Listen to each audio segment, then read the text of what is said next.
glass exploded near the fireplace. One sharp crack. Then the heaviest silence the Varelli mansion had ever held. Cashin Varelli hit the marble floor before anyone could process what happened. Black suit, dark blood, cold tile. The most feared alpha in 3 states was flat on his back. And he wasn't moving. 3 small boys froze near the leather couch. Same face, 3 times over. Silver eyes wide open. Cedric grabbed the armrest so hard his knuckles went white. Orion stepped forward once, then stopped. Thalen didn't do anything dramatic. He just started crying. Not screaming, not shouting, just quiet, broken tears rolling down identical cheeks. That sound was worse than all the noise combined. Down the east hallway, yellow rubber gloves were still wet from polishing the mirror frames when Riven Solari heard the crash. He moved fast, faster than the 2 armed guards stationed at the main entrance, faster than the security team watching camera feeds in the basement control room. When Riven reached the living room, he didn't stop at the doorway. He dropped to his knees beside Cashin Varelli and pressed both gloved hands against the wound without hesitating once. Blood soaked through immediately. The fireplace threw orange light across the marble. It made everything look worse. "Dad!" Cedric's voice broke. Orion grabbed a fistful of Riven's sleeve. "Help him. You have to help him." Riven didn't answer. He couldn't. But he looked directly at Orion. One steady, locked gaze and nodded once. "I've got him." That look alone made Orion stop shaking. Riven repositioned his weight, pressed harder, used one hand to drag a heavy side chair closer, angled Cashin's upper body just enough to slow the blood pooling under his shoulder. This wasn't panic. This was training. Old training. The kind that lives in muscle memory long after the classroom is gone. Powerful men often spend everything protecting themselves from outside enemies. They build walls. They hire armies. They move through the world behind bulletproof glass and encrypted phones. But history keeps showing the same pattern. Empires don't fall from the outside. They fall from the men already sitting inside the room. The security alarm began echoing through the mansion. A low, rolling pulse that moved from floor to floor like a warning. Guards arrived. Then 2 council members came through the main door. Not from the security wing. Not from the guest quarters. From the front entrance. Like they'd been waiting close by. Aldrich Morn and Stellan Vex moved into the room with calm that had no business being there. Their eyes didn't go to the children. They didn't go to the blood on the floor. They went straight to Cashin. Calculating. Measuring. Aldrich leaned toward Stellan. Low voice. Almost a murmur. "If he's gone by morning, the succession transition runs through us." Stellan didn't respond. But he didn't disagree either. Riven heard every word. He didn't look up. He kept both hands exactly where they were. But something shifted in his expression. Just slightly. Hi viewers.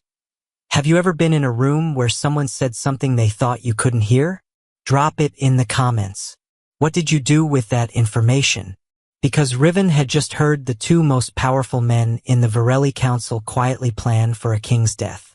And he said nothing. Not because he was afraid. Because he was still saving the man's life. The Triplet boys huddled together now. Thalen pressed between his brothers. Teddy Bear crushed against his chest. Cashin's eyes were almost closed. Almost, but not fully. Through the narrow gap he watched. The guards who came late. The council members who came early. And the mute Omega housekeeper in yellow gloves who hadn't moved from his side since the moment the glass broke. The private medical team arrived 11 minutes later. They took over smoothly. Professional. Quick. Riven stepped back. Stood up slowly. He peeled off one glove and looked down at the blood soaking through the rubber. Then he did something nobody noticed. He studied the wound again. One careful look. The kind of look that isn't about concern. It's about understanding. The entry angle was wrong. The blood distribution didn't match a clean hit. Riven had spent enough time in medical settings years ago before everything fell apart to understand what a real gunshot wound looked like. And what it didn't look like. His eyes moved slowly to Cashin's face. Cashin's eyes were fully closed now, where they appeared to be. Riven stood very still. The fireplace crackled behind him. The boys breathed in broken rhythms nearby. And Riven Solari, a man with no voice, no rank, and no power in this house, stood in the middle of the most dangerous room in the Western Syndicate and quietly understood something no one else in the building had figured out yet. The king wasn't dying. The king was watching. 3 weeks earlier, the Varelli Empire had looked perfect from the outside. That was the problem. Cashin Varelli sat at the long obsidian desk in his private study and stared at a number that had no business existing. $47 million. Gone. Not stolen loudly. Not taken in one move. Drained slowly, carefully, over 18 months. Small amounts from 17 different accounts across 4 countries. Someone inside the Council of 5 had been moving money with surgical patients. Cashin pressed 2 fingers to his jaw and stared at the screen without blinking. He had built the Varelli Syndicate from nothing. Shipping contracts that covered 3 continents. Private security operations that governments quietly hired. Political influence that never appeared in any newspaper. Power that most men spent entire lifetimes trying to purchase and never reached. And now someone sitting inside his inner circle was bleeding it dry. He called his chief financial analyst, a sharp, unreadable woman named Dessa Langford, into the study at midnight. He showed her the numbers. She didn't react visibly. That told him everything. She'd already seen them. How long have you known? Cashin asked. 6 weeks, Dessa said. I was building the full trail before I brought it to you. And it's not one person, she said. The accounts don't overlap. The timing structures are different. But the destination. She set a folder on the desk. Cashin opened it. Same receiving institution. Different paths. Same endpoint. Someone had designed it to look like 5 separate operations. It was one operation, run by multiple hands. Cashin closed the folder. He thought about the Council of 5.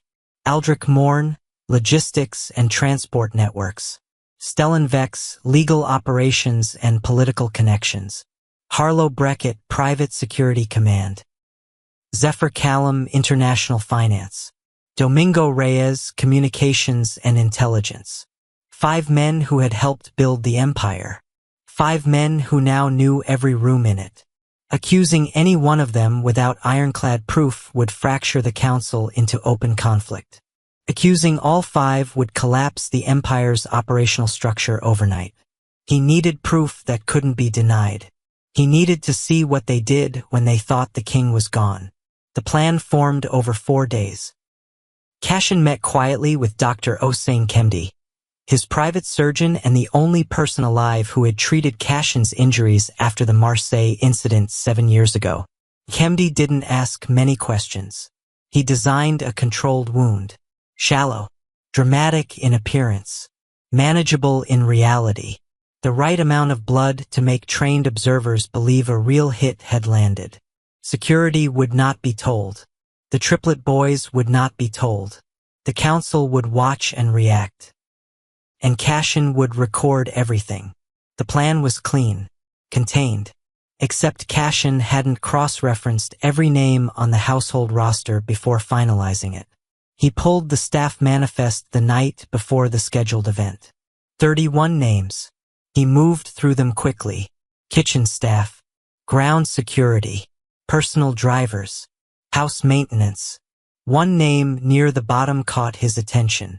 Riven Solari. Household. Omega designation. Nonverbal.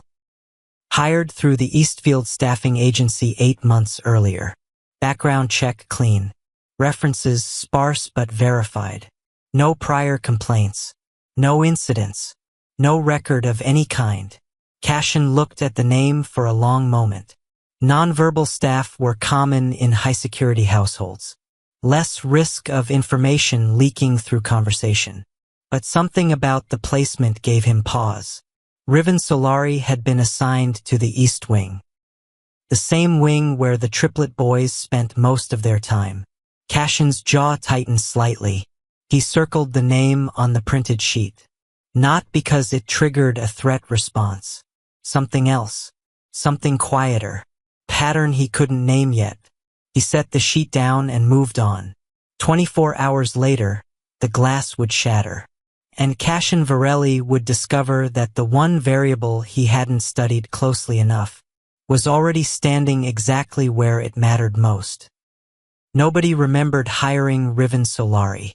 That was the first thing that became clear when security later pulled the staffing records. Not because the paperwork was missing.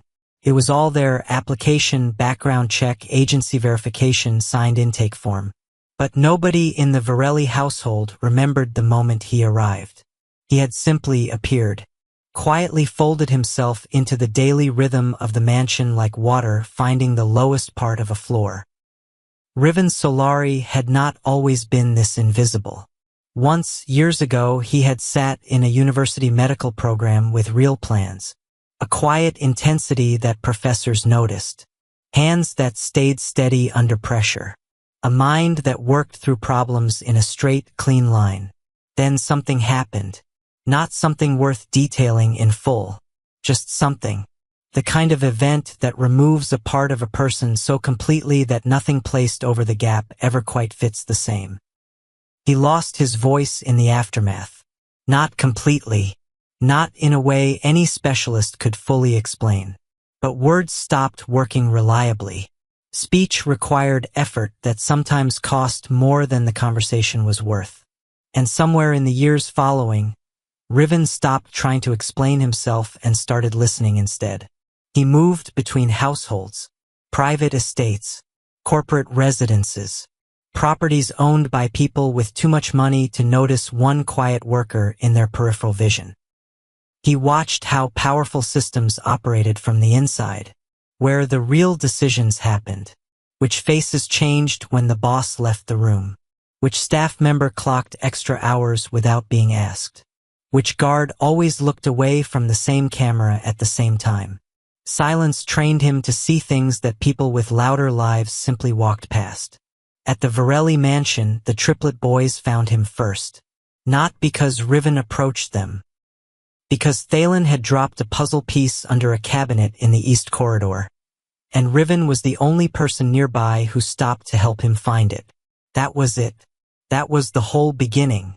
After that, Cedric started leaving puzzles near Riven's cleaning cart. Not asking, just leaving them there, like a test. Riven always completed them, left them back in the same spot. No note required. Orion eventually started sitting on the floor near Riven while he worked, talking about nothing in particular: school, things he'd seen online, what he thought his father was actually thinking during dinner. Riven listened. Always. He never offered solutions. He never redirected the conversation. He just stayed present in a way that most adults in that house didn't manage. Cashin noticed it from a distance. He didn't make a comment.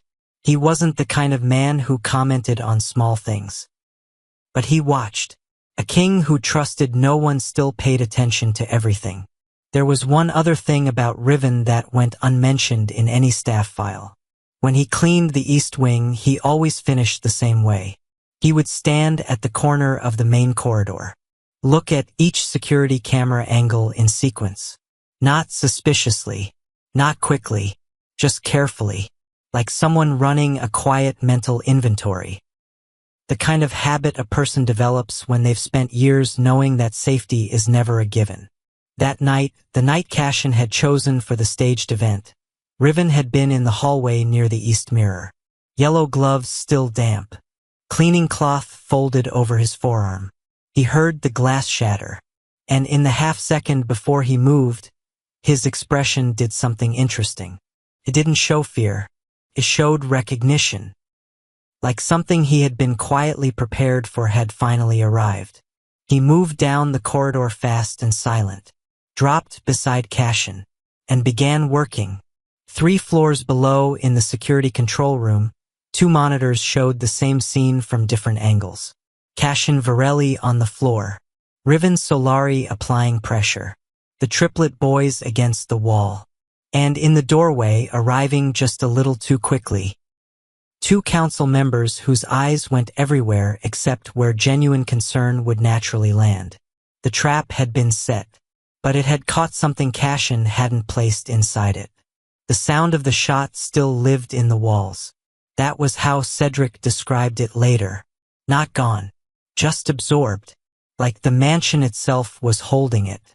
Riven worked fast. Both hands. Full pressure. No hesitation. He had moved the boys back with one firm but gentle gesture. A flat palm. A look that said, "Stay there, I need space." And they had listened in the way children sometimes listen to strangers who radiate calm inside a storm. Orion watched Riven's hands. Thalen watched his father's face. Cedric watched the door. Already at 8 years old, Cedric had started developing the same instinct his father carried everywhere. When something breaks, look at who enters the room. The security team arrived at the 3-minute mark. Professional. Loud entry. Weapons visible. Then the medical kit came out and Riven stepped back 2 feet, enough to give room, not enough to stop watching. And that was when it happened. Riven's gaze dropped to the wound. Just for a moment. His hands were still close, still ready, muscle memory refusing to fully disengage. But his eyes were doing something different now. Working. The angle of entry was wrong. Not dramatically wrong. Not obvious to anyone who hadn't spent significant time studying trauma medicine. But the distribution pattern, where blood had pooled, how it had spread across the fabric, didn't match the wound's reported position. A real gunshot at that angle would have produced different pressure on the surrounding tissue. This wound had been placed deliberately. Shallow penetration. Maximum visual impact. Minimum structural damage. Riven straightened slowly. He looked at Cashin's face. Cashin's eyes were still closed. Still. The room moved around them. Guards radioing in. The medical team cutting fabric. Thalen crying in Orion's arms. And in the middle of all of it, Riven stood quietly with a truth that could have changed everything in the room. He said nothing. He stepped aside for the medical team. He turned back toward the boys. And he crouched down in front of Thalen and simply held both the boys' hands in his. No explanation. No words. Just presence. Intelligence isn't always loud. Sometimes it shows up as stillness. Knowing the truth and choosing carefully, deliberately, the exact right moment to use it. 2 council members stood near the far doorway, close enough to watch, far enough to maintain distance from the scene. Aldrich Morn had one hand in his jacket pocket. Stellan Vex had his phone angled slightly downward. Not recording, but thinking about it. Their conversation was barely above a breath. "If he doesn't wake up within the hour," Aldrich said. "The transition runs through Succession Clause 9. Stellan nodded once. "We move the Eastern accounts before morning." A pause. "By noon tomorrow, the council holds operational authority." Riven was 6 feet away. His back was to them. He was still holding Thalen's hands. But his chin dropped slightly. Just slightly. He had heard every word. And now Riven Solari, a man with no title, no rank, no legal standing in this household, was carrying 2 separate truths at once. The king had staged this. And the 2 men near the doorway were already moving to make it real. Cedric stopped crying before his brothers did. That wasn't strength. Not exactly. It was something closer to the way certain children shut a door inside themselves when the world gets too loud. Not because they're fine, but because they've decided that falling apart isn't useful right now. He stood near the couch with his arms crossed, jaw tight, watching everything. Orion moved into the role of the middle one, the connector, pulling Thalen close, rubbing his shoulder in a small circular motion that he probably learned from watching their nanny do it years ago. Thalen was the youngest by 4 minutes. Those 4 minutes had never mattered until tonight. Tonight they felt enormous. He gripped his teddy bear with both hands and pressed his face against Orion's shoulder and made a sound that wasn't quite crying anymore. More like the echo of it, the part that stays after the actual tears slow down. Riven moved between them. He didn't rush it. He crouched to their level, not standing above them the way adults usually did, and he used his hands, pointed to the folded towels stacked near the medical kit, gestured to Cedric first, then to the towels. Hold these, right here. Stay ready. Cedric uncrossed his arms. He walked over, picked up the towels. Having something to hold helped. Having a job, even a small one, helped more. Riven turned to Orion and pointed 2 fingers at his own eyes. Then at Cassian. Watch his breathing. Count it. Orion nodded immediately, focused. Something to do with the fear instead of just feeling it. Then Riven looked at Thalen. Thalen looked back. Riven held up one hand, palm out, slow and steady, like a metronome. Breathe with me. Thalen watched the hand move. In. After 6 or 7 cycles, the sound in his chest softened. Not gone, but manageable. On the floor, Cassian heard all of it. His eyes were still closed. His breathing was controlled, careful, measured. The way a man trained to operate under pressure maintains function even when the situation demands stillness. But he heard Thalen's breathing even out. He heard Cedric's footsteps as the boy walked to get the towels without argument. He heard Orion counting, quietly, under his breath, watching his father's chest rise and fall, and something landed in Cassian's chest that the wound itself had never produced. Actual weight, actual pain, the kind that has nothing to do with muscle or tissue. He had designed this experiment carefully, controlled variables, calculated risk.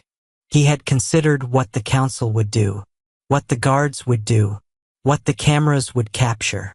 He had not once in 4 days of planning, fully considered what this night would look like through 3 sets of identical silver eyes. What it would feel like to watch your father bleed on a marble floor. Even if the blood wasn't real, the fear was, that part hadn't been staged.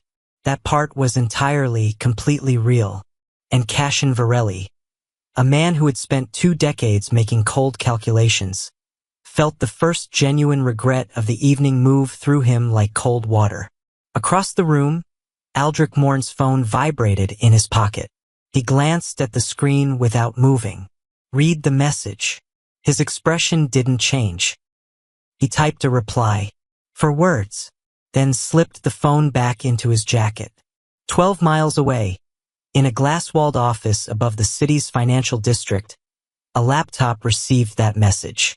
The reply came in seconds. 3 short lines. Counts are ready. Teams are staged. Confirm when he's confirmed. The trap had worked exactly as Cassian designed. But the machinery that had just started moving outside the mansion walls was operating faster than any internal timeline had accounted for. The game was already in motion, and 2 floors above the living room, a phone on a nightstand that belonged to no one the council had ever considered, began recording. The city didn't sleep that night. It just pretended to. 12 miles from the Varelli mansion, in a warehouse district that appeared on no official city map, 3 men sat around a folding table with laptops open and phones face down. They weren't nervous. That was the part that mattered. Nervous men make noise. These men were quiet the way people get quiet when they've been waiting a long time for something to finally begin. Across town, a private bank account in the name of a shell corporation registered in Luxembourg received a transfer. Then another. Then 4 more in quick succession. The money moved in patterns, small amounts, multiple corridors, reassembled on the other end into one clean sum. $43 million. Rerouted in under 6 minutes. Back at the mansion, Cassian Varelli lay in the private medical wing on the 2nd floor. Monitors. Dim lighting. 1 guard outside the door. He was awake, had been awake since the living room floor. His phone sat face down beside him. Every 30 seconds, it received a new data packet from the monitoring system he had activated 3 days before the staged event. A passive surveillance layer embedded across the estate's existing security infrastructure that ran separate from the main control room. Nobody on the security team knew it existed. Only Dessa Langford and Dr. Nkemdi. Cashin scrolled through the incoming data slowly. Count movements. Location pings from council members' devices. Encrypted message intercepts that his tech team had been quietly cracking since the previous week. The trap had worked. That part he had expected. What he hadn't expected was the scale. It wasn't 2 men. It wasn't even 3. The network that activated the moment Cashin appeared to fall stretched across 7 separate operations tied to 4 council-adjacent figures, 2 external contractors, and 1 name that stopped Cashin scrolling entirely. He stared at the name for a long moment, set the phone down, picked it up again. Still there. He had trusted that person inside a closed meeting 14 months ago. That meeting had apparently not stayed closed. Loyalty is easy to perform. Real loyalty gets tested in rooms where no one's watching. And tonight had been that room. A quiet knock at the medical wing door. The guard opened it. Riven Solari stood in the hallway. Yellow gloves gone now. Simple gray shirt. Dark trousers. He held a small tray, a glass of water, a folded cloth. The guard looked at Cashin. Cashin nodded once. Riven came in, set the tray down without sound. Started to turn back toward the door. Stay. Cashin's voice was low, flat. Not a request. Not quite an order either. Something in between. Riven turned. Stood near the window. The city lights moved behind him in the glass. Slow, indifferent, miles of activity that had no idea what was happening inside this room. Cashin studied him. The way Riven stood, weight balanced, arms loose, eyes steady, carried a stillness that most people in this building had never achieved.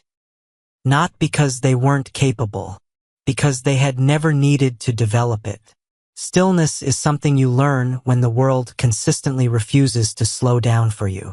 You figured something out tonight, Cashin said. Not a question. Riven didn't move. His expression didn't shift. But he also didn't look away. And that non-answer was the most honest thing anyone had given Cashin all evening. Cashin picked up his phone again. Scrolled to a specific message. Read it one more time. His jaw tightened almost imperceptibly. Then he set the phone face down. I need to know, he said quietly. Exactly how much you understand. The room held that question like a held breath. Riven reached into his shirt pocket, pulled out a small folded notepad, a short pencil, set them both on the tray beside the water glass, and waited. 1 word. That was all Riven wrote. He tore the small sheet from the notepad, folded it once, and set it on the edge of the tray where Cashin could reach it without sitting up fully. Cashin picked it up, unfolded it. Yes. He looked at Riven for a long moment, then back at the paper. How long?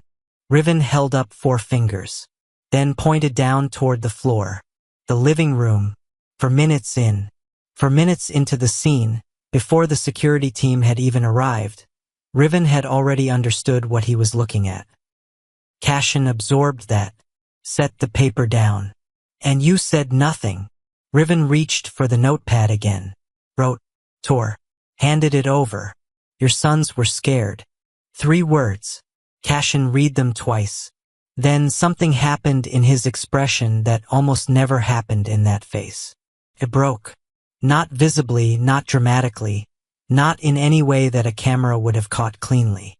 But in the small muscle beneath his left eye, in the way his jaw released a tension it had been holding for hours. He had expected Riven to write something about the wound, about what he'd observed, about what leverage that information might produce. People in powerful houses always moved toward leverage eventually. It was the natural law of proximity to power. Riven hadn't moved toward leverage. He had moved toward the children. That answer was more disorienting to Cassian Varelli than anything the council had done tonight. You could have used that, Cassian said. Riven looked at him steadily. Picked up the notepad. Used it for what? Not a question the way he wrote it. More like the answer was already obvious and he was simply pointing at it. Cassian set the paper down. He stared at the ceiling for a moment. In his world, the world he had built and operated inside for 20 years, everyone had an angle. Financial gain, position, protection, information as currency. Every relationship in the Varelli Empire ran on some form of transaction. Even loyalty had a price structure. And here was this man. No title, no rank, no voice, no legal standing in this household, who had kneeled beside a stranger bleeding on a marble floor, correctly identified within 4 minutes that the bleeding was staged, kept that information entirely to himself, and spent the rest of the evening managing 3 traumatized children, with no expectation of anything in return. The most trustworthy person in the building tonight had the least power of anyone in it. That fact landed in Cassian with a weight he didn't fully have words for. He was quiet for a long moment. The monitors beeped softly. City lights moved in the window behind Riven's shoulder. The council members near the door, Cassian said. You heard them. Riven nodded. One small, clear movement. All of it. Another nod. Cassian picked up his phone. Unlocked it. Opened a secure message thread. Typed 4 words. Read them once. Sent them. He set the phone face down again. Looked at Riven. What I'm about to do, Cassian said slowly, will look quiet from the outside. He paused. That doesn't mean it is. Riven held his gaze. Didn't flinch. Didn't ask for clarification. He simply stood beside the window of a room most people in this empire would never enter, and waited, like a man who already understood that the next part of this story wasn't his to rush. Down in the city, Cassian's forward message had just reached its destination. Begin the removals. Tonight. By 3 in the morning, the city was still. Nobody declared anything. Nobody announced anything. No sirens. No headlines. No public confrontation. The Varelli Empire didn't operate that way. Aldrich Morn's driver received a call at 2:47 a.m., rerouting his pickup to a different address. He never arrived at the original destination. Stellan Vek's private elevator in his downtown office building stopped between floors at 3:04 a.m. When it opened again 12 minutes later, the floor was empty. Zephyr Callum's offshore accounts, 3 of them, across 2 countries, were frozen simultaneously at 3:11 a.m. by a legal instrument that had been quietly drafted and signed 6 days earlier, waiting for the right moment to execute. Harlow Breckett received a visitor at his residence. No conversation was recorded. By 3:30 a.m., the Council of 5 had effectively ceased to exist. Not with noise. Not with violence that would produce questions. Just removal. Clean. Final. Irreversible. By morning, the Varelli Empire's operational structure had quietly reorganized around a new management framework that Dessa Langford had been preparing, at Cassian's quiet instruction, for 11 days. New account access protocols. New communication chains. New security clearance architecture. The world that woke up the next day believed the Triplet Alpha King had survived an assassination attempt. That part was technically true. What the world didn't know was that the attempt had been designed by its own intended victim, and that every person who had moved against him during the window they believed was their opening had walked directly into the only trap Cassian had ever needed to set. Inside the mansion, something felt different. Lighter. Not in a loud way. In the way rooms feel after a window gets opened after too long. The Triplet boys woke up early and came directly to the medical wing. All 3 of them.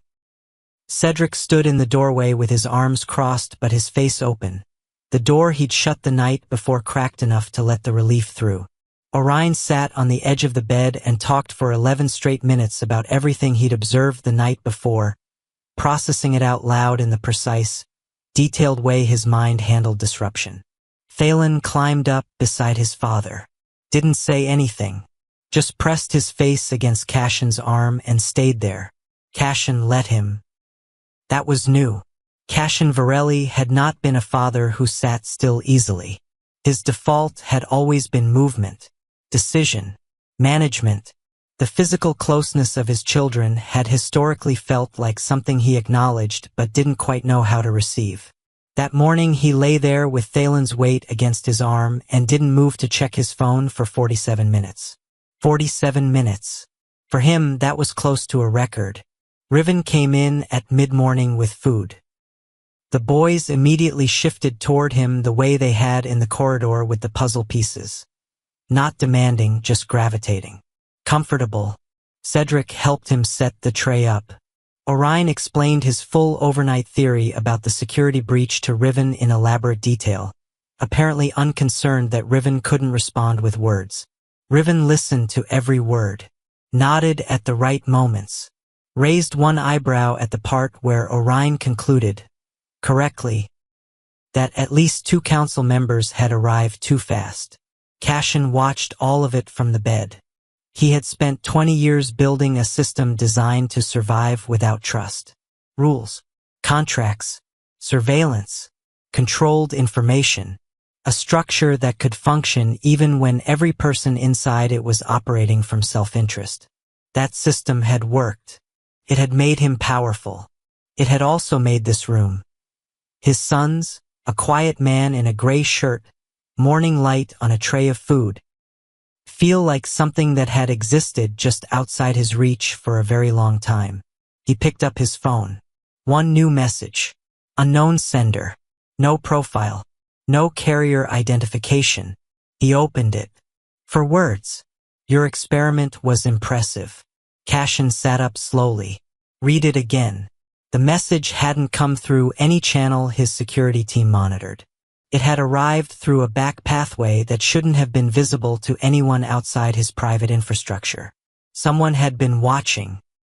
Not the council. Not anyone inside the mansion. Someone else entirely.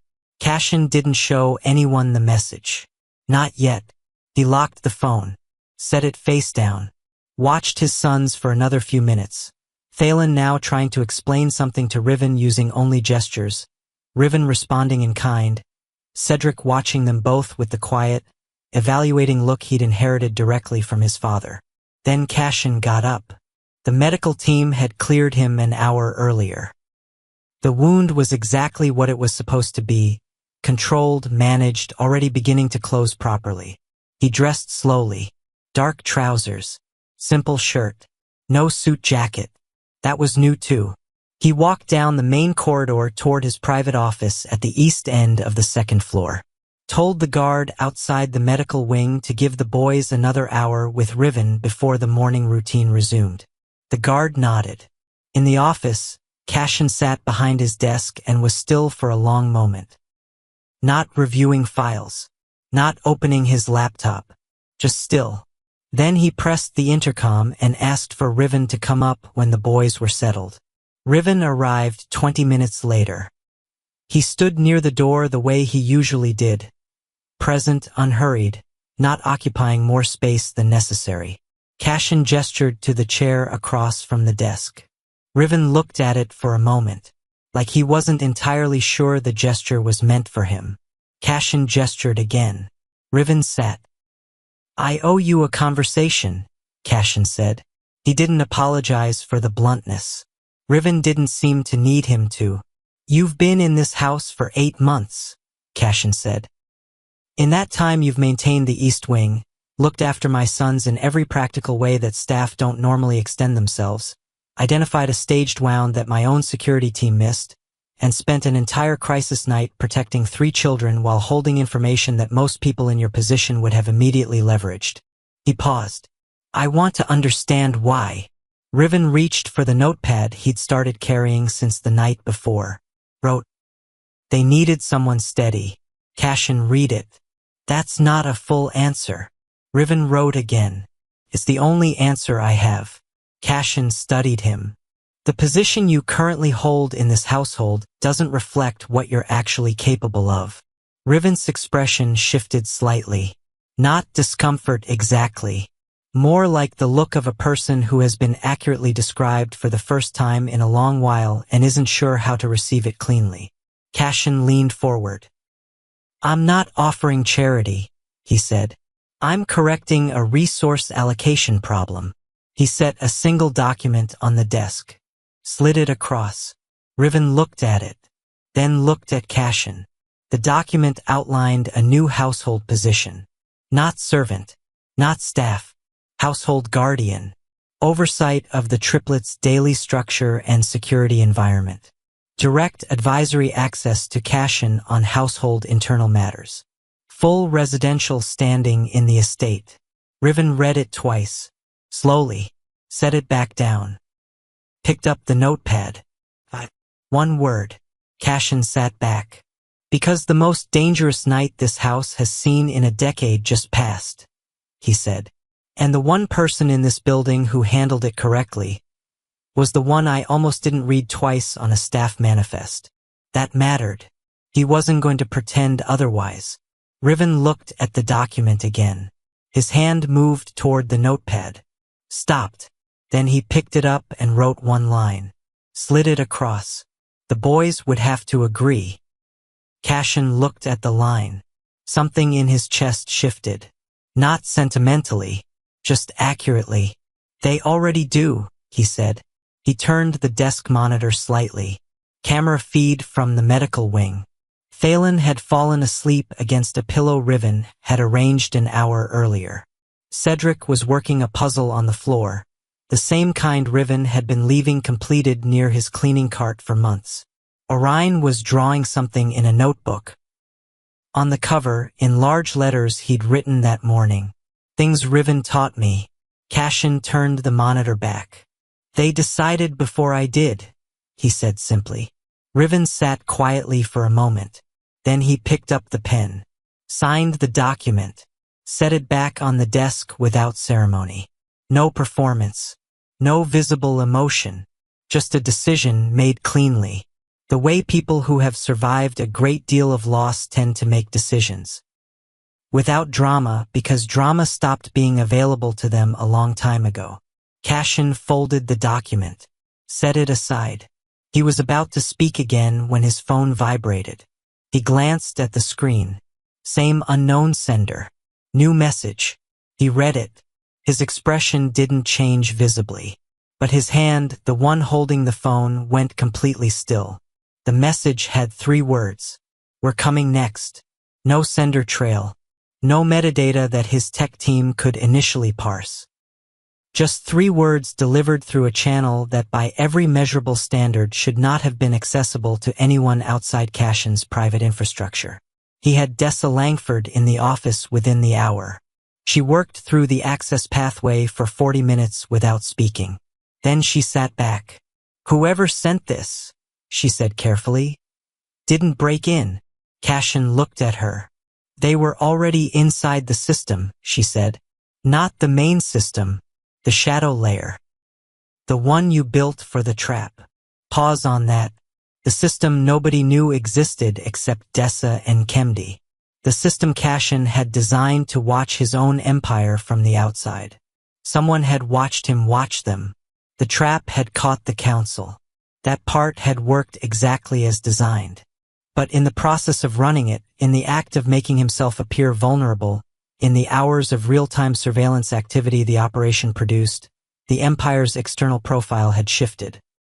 An opening had appeared, not to the internal network, to the edges, the places where the Varelli Empire touched other empires, the places where enemies with patience had been waiting for exactly this kind of signal. Cashin sat with that information for a long time. He didn't rush his reaction. Rushing a reaction was what people without real power did. He walked to the window of his study. The grounds below were quiet. Morning had fully arrived. The gardening staff moved slowly between the hedgerows. A security rotation passed along the east perimeter. Normal, ordinary, unchanged.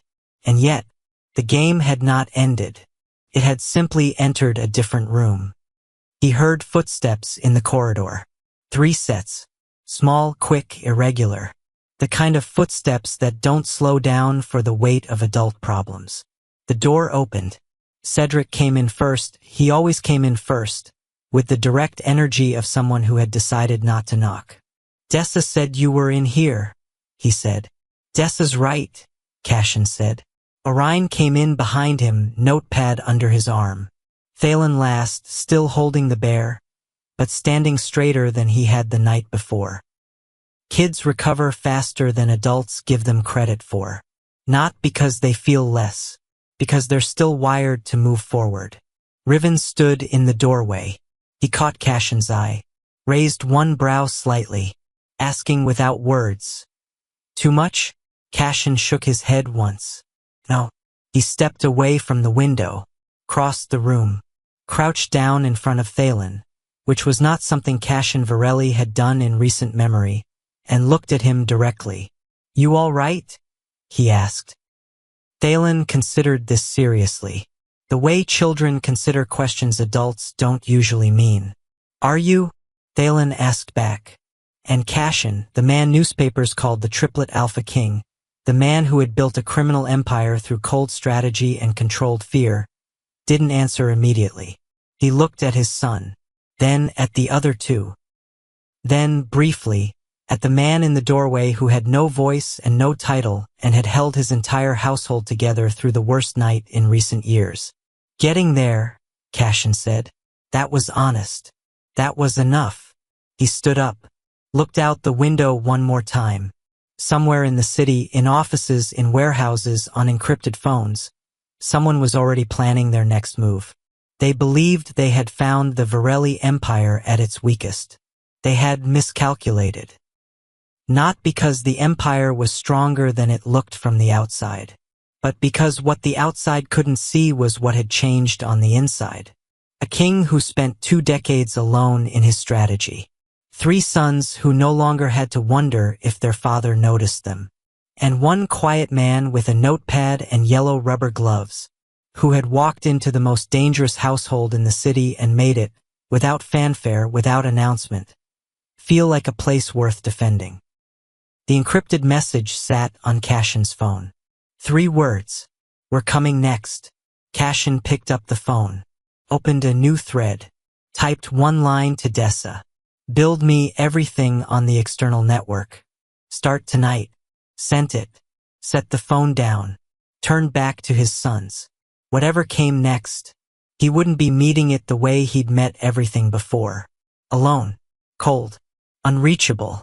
He would meet it differently. And that difference was the only thing that had actually changed. That was enough. For now. That was more than enough. If the story hit different, if you felt every moment of that silence, every calculated move, every quiet act of loyalty that nobody clapped for, then you already know this channel tells the stories that most people overlook. Subscribe. Turn on notifications. Because the next story coming to this channel is the kind that will make you stop scrolling mid-sentence. And drop something in the comments. What was the moment in this story that changed everything for you? Was it when Riven stayed silent? When the boys showed Cashin what he'd been missing? Or that final message, 3 words, that tells us this is far from over? Your comment might be the thing that inspires someone else today. See you in the next one.